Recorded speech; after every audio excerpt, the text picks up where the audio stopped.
The Fixer Upper Life Back Porch Chats #1. Hey, I'm Jen and welcome to my back porch. So I'm from the Fixer Upper Life and I'm in a house that's got a lot of fixer upping. But there's also a little bit in each of us that needs a little fixer upping.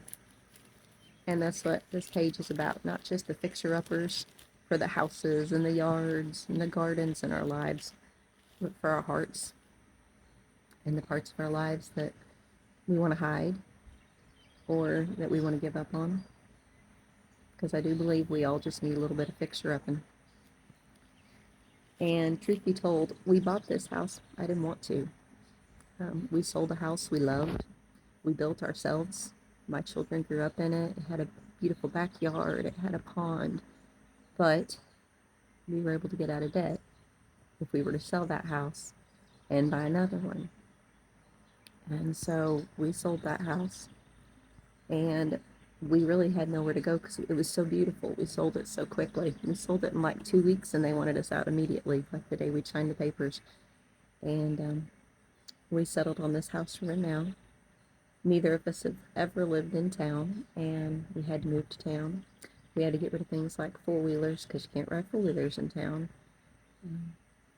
And I had actually wanted a smaller house in the country. I'd wanted to do more homesteading.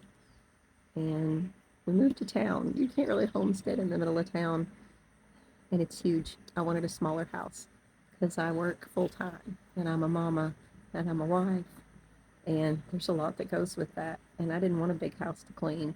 And we went from 2,000 square foot to a 3,500 square foot with 2 garages and an apartment at the top of one of them, and it takes a long time to clean it all. And it had sit empty for many, many years. And it was pretty destroyed. There were cobwebs from the ceiling to the floor and all across the ceilings. There was a hole all the way through one of the walls to the outside. On the outside, it looked beautiful. Kids call it the White House, and when I show my students at school what my house looks like, they say, "Wow, you must be rich." And I'm like, "No, I'm a teacher. I live in the part of the country where teachers can be on food stamps. I'm not rich." So it did look beautiful on the outside, and that's how a lot of us are. We look beautiful on the outside, what we show people with our smiles and what they can see. But a lot of times on the inside, there's a lot of dead man's bones. There's a lot of stuff that we don't want people to see, and there's a lot of stuff that needs fixed up, that needs cleaned up. And I only know one person that can clean it up. Truth be told, when we first bought the house, I despised it.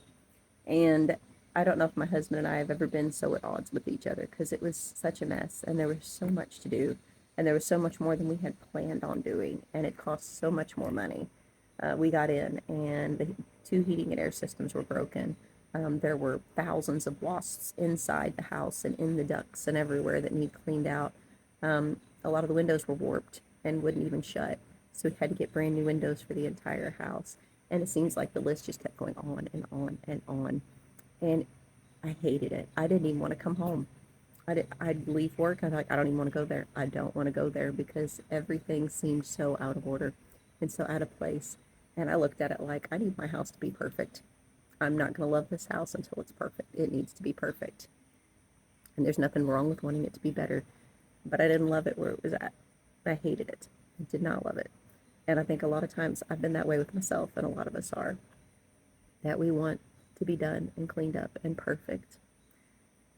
And we don't want to be on this road of constantly sanctifying ourselves and constantly like reaching for more. We want it done and we want it perfect. And sometimes I look at myself the same way. I think I should be the perfect mom. I think I should be the perfect wife. I think every student that should walk in my classroom should say she's the best teacher I've ever had. I want my friends to be like, wow, she's there for me, that I can call her no matter what, and she's going to drop it, and she's going to come be there for me. I wanted to be the best Christian, that anytime there was a need, I was there. And I was putting such a high bar on myself that I felt like a failure. The same way I felt about this house, is that I need this stupid house to be perfect. or I'm not going to love it. And so I spent a couple of years just hating the house and not wanting to work on it, just coming home and seeing every imperfection and every problem instead of looking for ways to make it something I love, looking for ways to fix it up. And we do the same things with our hearts. We think we are not worthy of love because we're not perfect. And a lot of times we feel the need to perform to show that we are worthy of love. But I want to read a verse to you, but my pages have flipped. So give me 1 second.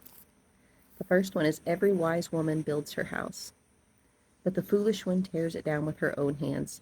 That's in Proverbs 14:1. And I was being that foolish woman. I was hating this house. I was not wanting to come home. And it's a beautiful house from the outside, but that inside, I just couldn't get past it. I couldn't get past coming home and feeling the chaos of a messed up house.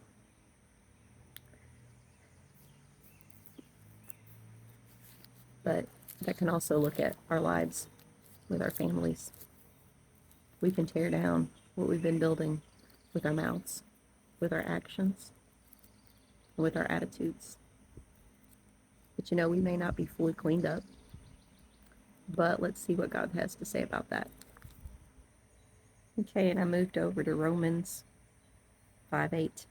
But God shows and clearly proves his own love for us by the fact that while we were still sinners, Christ the Messiah, the Anointed One, died for us. So he didn't wait for us to be perfect to come to him. He says he loved us, even in our imperfections. He loved us to die for us. And that's what this page is about. It's going to be about not just fixing up the things in our life that needs fixed up, maybe our relationships, maybe our homes, maybe our hearts, but fixing up together and learning to love this life that we have on the road to where we're going. So please join me, and we'll have us a lot of back porch chats. We'll get some work done. We'll talk about motherhood. We'll talk about marriage. We'll talk about being the hands and feet of Jesus. So thank you for coming along, and I'll see you next time.